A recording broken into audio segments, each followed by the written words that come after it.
अस्सलाम वालेकुम, कैसे हैं आप लोग? उम्मीद करती हूँ आप सब ठीक होंगे।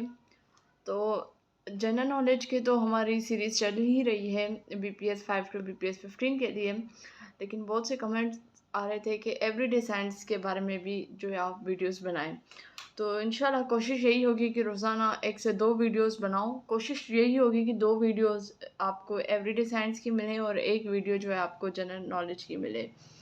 एवरीडे साइंस में मैं ये करूँगी कि 5 से 6 जो है वो मैं टॉपिक्स जो हैं वो आपके सामने रखूँगी। बहुत छोटे-छोटे जिसको हम टर्म्स बोलते हैं, वो आपके सामने रखूँगी और फिर मैं कोशिश करूँगी कि उसकी जो बेसिक इन्फॉर्मेशन है वो आपके साथ में शेयर कर सकूँ। भले छोटी वीडियो हो लेकिन मैं ये नहीं करूँगी कि वीडियो बहुत लंबी-लंबी मैं बनाऊँ और एक ही वीडियो में कोई मैं 20-25 टर्म्स आपके साथ शेयर कर दूँ। ठीक है, मैं कोशिश यही होगी कि 5 से 6 टर्म्स आपके साथ शेयर करूँ और इंशाल्लाह ये पहली वीडियो है। कमेंट्स आप कीजिएगा कि आपको कैसी लग रही है, फिर मैं कोशिश करूँगी कि नेक्स्ट वीडियो में मैं थोड़े से टर्म्स बढ़ा दूँ। आज 5 टर्म्स हैं इस वीडियो में और अगर आप मेरे चैनल पे पहली बार आए हैं तो काइंडली चैनल को सब्सक्राइब कर लीजिएगा, बेल आइकन को क्लिक कर लीजिएगा ताकि आपको हर आने वाले वीडियो का नोटिफिकेशन मिल सके। तो फर्स्ट टर्म है जी एपिडेमिक। एपिडेमिक आपने ज़रूर सुना होगा ये टर्म। देखिए, जब एक या एक से ज़्यादा लोग, ज़्यादातर अगर हम ये कहें कि ज़्यादा लोग, एक नहीं ज़्यादा लोग और किस एक ही टाइम पे या एक ही जगह पे, ठीक है, एक जगह पे या एक ही टाइम पे ज़्यादा लोग किसी भी बीमारी से सफ़र कर रहे हों तो उसको हम एपिडेमिक्स बोलते हैं। यानी एट वन प्लेस, ठीक है, एंड टाइम, एक जगह और एक ही वक्त में a great number of people suffer from any disease, किसी भी डिजीज़ फ्रॉम अ डिजीज़, तो उसको हम कहते हैं कि ये जो है वो बेसिकली एपिडेमिक है।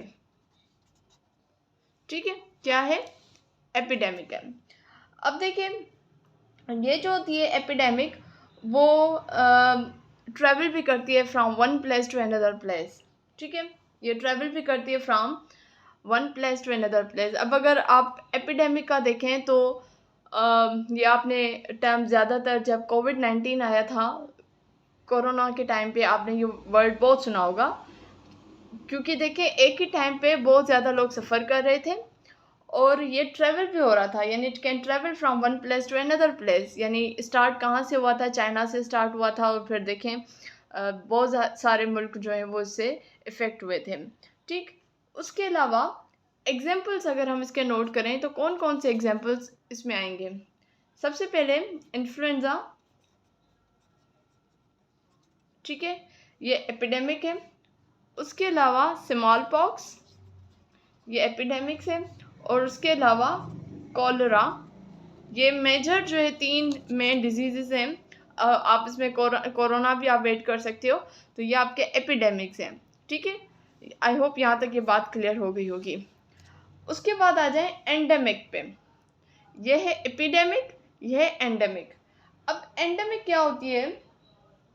किसी पर्टिकुलर लोकेलिटी, यानी किसी पर्टिकुलर लोकेलिटी में हो रही हो या किसी सर्टेन एरिया में हो रही हो, ठीक है, या किसी सर्टेन रीजन में हो रही हो,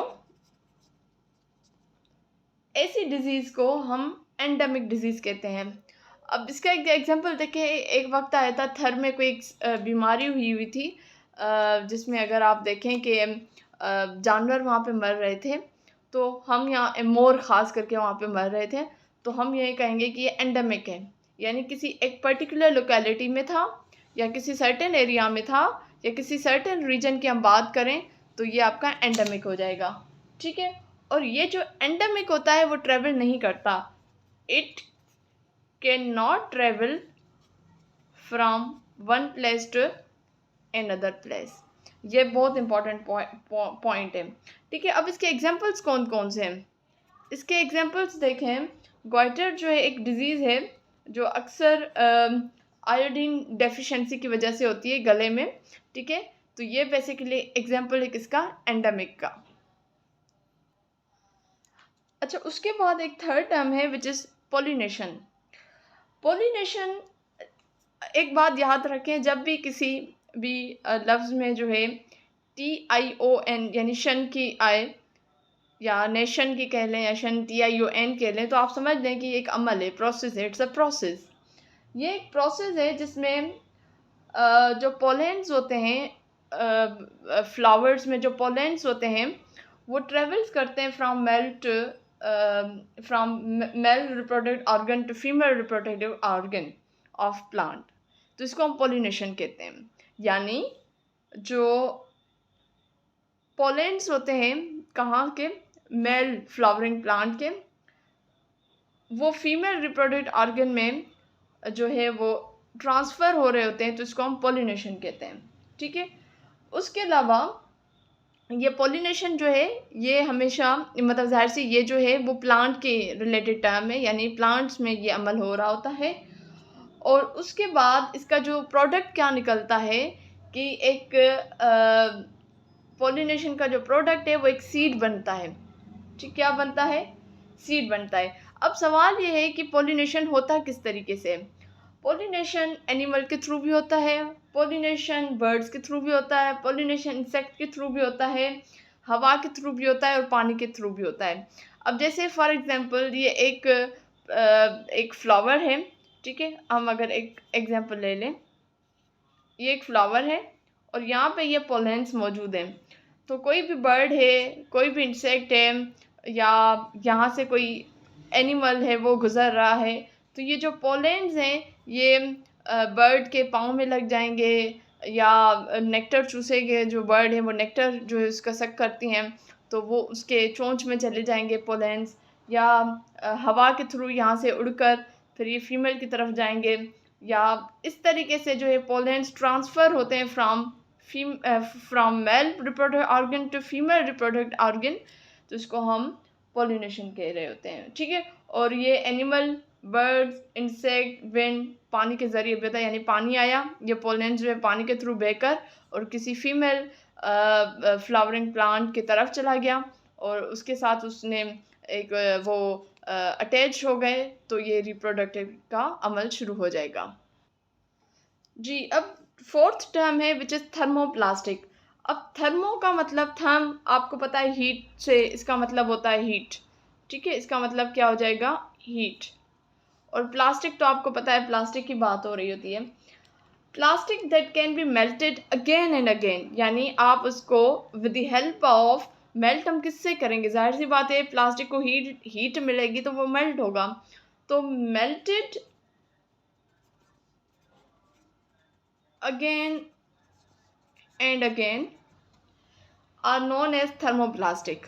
यानी आपने उसको हीट दी और बार बार आपने, पहली एक बार उसको आपने मेल्ट किया, फिर आपने उससे कोई चीज़ बनाई, अगेन फिर उसको मेल्ट किया, फिर अगेन उससे कोई और चीज़ बनाई, यानी एक ही प्लास्टिक है, आप उसको बार बार मेल्ट कर रहे हो, तो हम कहेंगे दैट प्लास्टिक इज़ थर्मोप्लास्टिक, ठीक है। बिल्कुल उस तरीके से बिहेव करेगी जैसे वैक्स होती है, जो मोमबत्तियों में होती है वैक्स, वो उसकी बात हो रही है। तो आप जिस भी शेप में आप इसको बार बार गर्म करके उसको डालेंगे, वो उसी शेप का ले लेगी, ठीक है, यानी बार बार किसी और चीज़ की शेप लेना, ठीक है।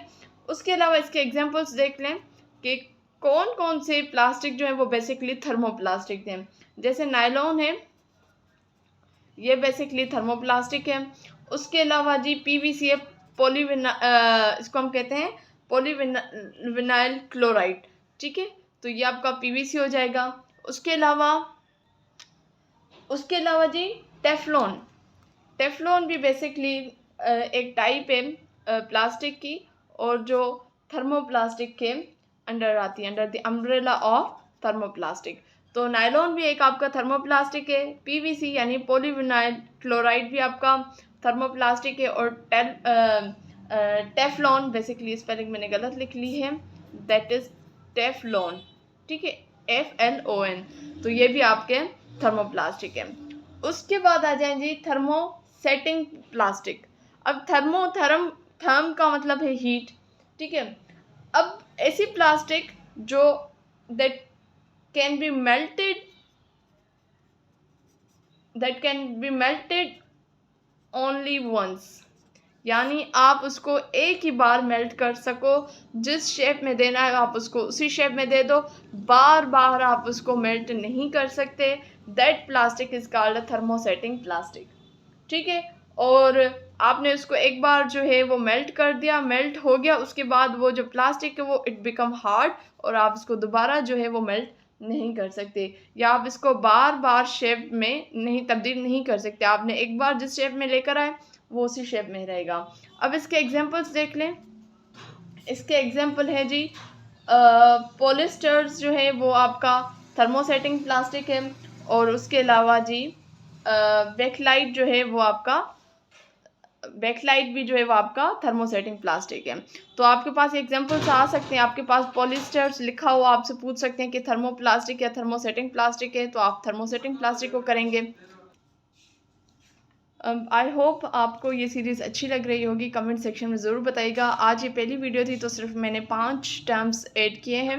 इंशाल्लाह नेक्स्ट वीडियो में मैं कोशिश करूँगी कि 5 से ज़्यादा ऐड करूँ, और बहुत सिंपल टर्म्स हो जो आई थिंक एक इंटरमीडिएट कैटेगरी के लिए सूटेबल हो। और यकीन कीजिएगा ये टर्म्स जो हैं सिर्फ और सिर्फ इंटरमीडिएट कैटेगरी के लिए नहीं, आप जब HST के यानी SST के लिए अप्लाई किया है आपने, या उसके अलावा किसी भी जनरल नॉलेज की टेस्ट में भी ये आ सकते हैं। तो उम्मीद करती हूँ आपको आज की वीडियो पसंद आई होगी। कमेंट ज़रूर कीजिएगा, वीडियो को लाइक कीजिएगा, दूसरों के साथ ज़रूर शेयर कीजिएगा। इंशाल्लाह हाज़िर होंगी मैं नेक्स्ट वीडियो में, तब तक मुझे दीजिए इजाज़त। अल्लाह हाफ़िज़।